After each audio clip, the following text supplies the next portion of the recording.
Grade of concrete मतलब जो हम सीमेंट कंक्रीट का वर्क करते हैं फ्रेंड, कंक्रीटिंग करते हैं, तो उसकी जो सीमेंट कंक्रीट का जो एक रेशो होता है, सीमेंट सैंड और एग्रीगेट का जो मिक्सिंग रेशो होता है, वो एक पर्टिकुलर रेशो में, पर्टिकुलर अनुपात में सीमेंट सैंड और एग्रीगेट का जो अनुपात है वो फिक्स रहता है। यानी उनका जो मिलाने का जो तरीका है, जब मिलाने जो आप सीमेंट सैंड और एग्रीगेट की जो भी वैल्यू मिक्स कर रहे हैं, जो अमाउंट मिक्स कर रहे हैं, जो वेट मिक्स कर रहे हैं, उनका वो फिक्स रहता है। जैसे ये जो ग्रेड है हमारी M5 से लेकर M25 तक, इसमें हमें नॉमिनल मिक्स दिया हुआ है कि आपको अगर मिक्स डिज़ाइन आपने नहीं किया है तो आप इस नॉमिनल मिक्स की हेल्प से आप सीमेंट सैंड और एग्रीगेट का ब्लेंडिंग कर सकते हैं। चाहे तो आप मिक्स डिज़ाइन भी कर सकते हैं, लेकिन अगर मिक्स डिज़ाइन छोटे वर्क हैं आपके, ज़्यादा बड़ा वर्क नहीं है, तो आप नॉमिनल मिक्स से वहाँ पे कंक्रीट करते हैं। तो इसलिए आपको ये टेबल जो है याद करना बहुत ज़रूरी है। तो चलिए स्टार्ट करते हैं आज की वीडियो। हमारा जो सबसे बेसिक या सबसे पहला जो ग्रेड ऑफ कंक्रीट होता है वो होता है M5।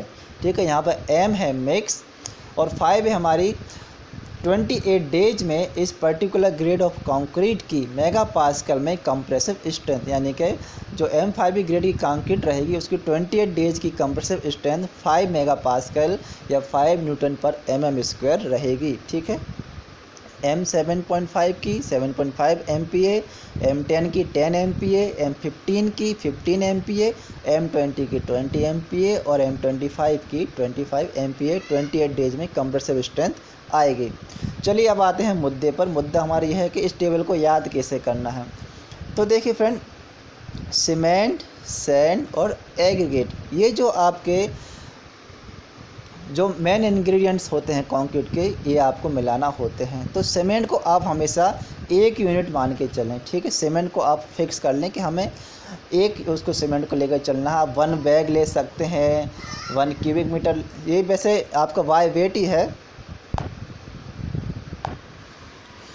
जो सीमेंट का जो अनुपात रहेगा उसको आप 1 लेकर चलें और इसके अगेंस्ट आप सैंड और एग्रीगेट का अनुपात फिक्स करते हैं। चलिए, तो M5 में हमने सीमेंट रख लिया 1। अब सैंड कितनी लेना है इसमें, तो देखिए M5 लिखा है ना, तो आपको याद रखने के लिए आप क्या कीजिए, जो इसका 5 है, M5 का 5 है, वही आपको सैंड में ले लेना है। तो हमने यहाँ पे सैंड ले ली 5।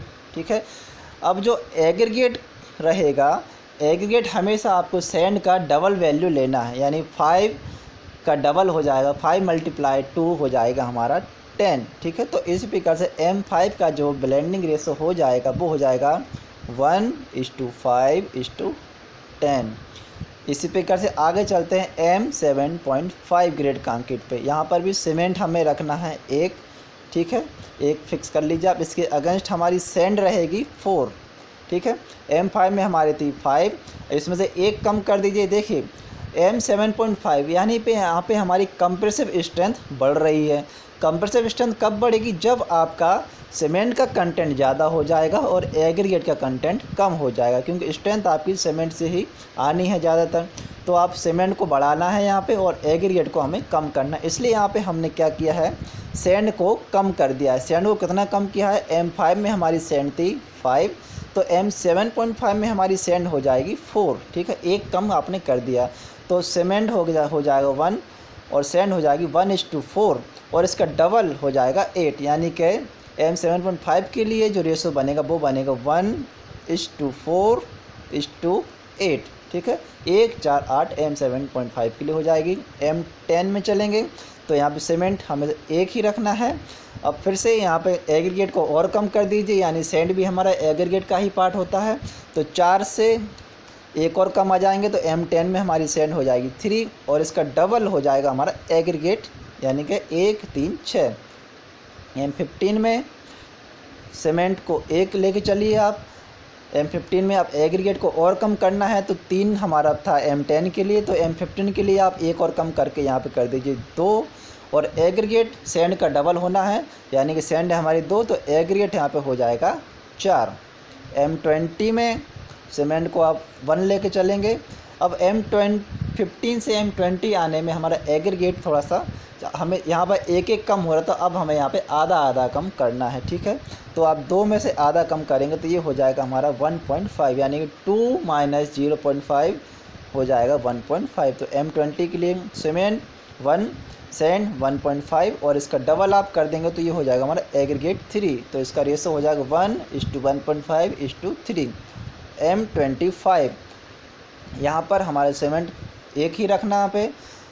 अब सैंड को और कम कर दीजिए, यानी कि M25 कंप्रेसिव स्ट्रेंथ बढ़ रही है, यानी सीमेंट का कंटेंट बढ़ रहा है, तो एग्रीगेट का कंटेंट कम हो जाएगा।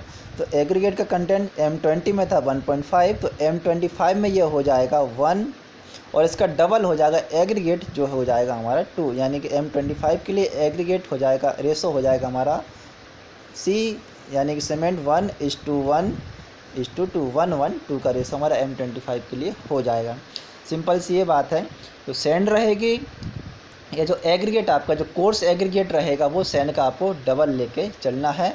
तो आप ये इस प्रकार से याद कर सकते हैं। आप M5 से स्टार्ट कीजिए, M7.5, M10, M15, M20 और M25, इस प्रकार से आप मन में टेबल बना के चलिए। और सैंड M5 आपका एग्रीगेट है, M5 आपका मिक्स है, तो यहाँ पे सैंड भी हो जाएगी 5, इसका डबल हो जाएगा 10 एग्रीगेट। तो आप M5 से याद करना स्टार्ट करेंगे तो आप M25 तक का रेशो आप आसानी से याद कर सकते हैं। ओके फ्रेंड, तो आई होप ये वीडियो आपको यूजफुल लगी होगी, काफ़ी काम की वीडियो, क्योंकि फ्रेंड कई बार हमें फील्ड पे हमारे ऐसे इंजीनियर वर्क करने तो जाते हैं, लेकिन हमें उसका ब्लेंडिंग रेशो ही मालूम नहीं रहता है, तो कई बार आप हंसी के पात्र भी बन जाते हैं।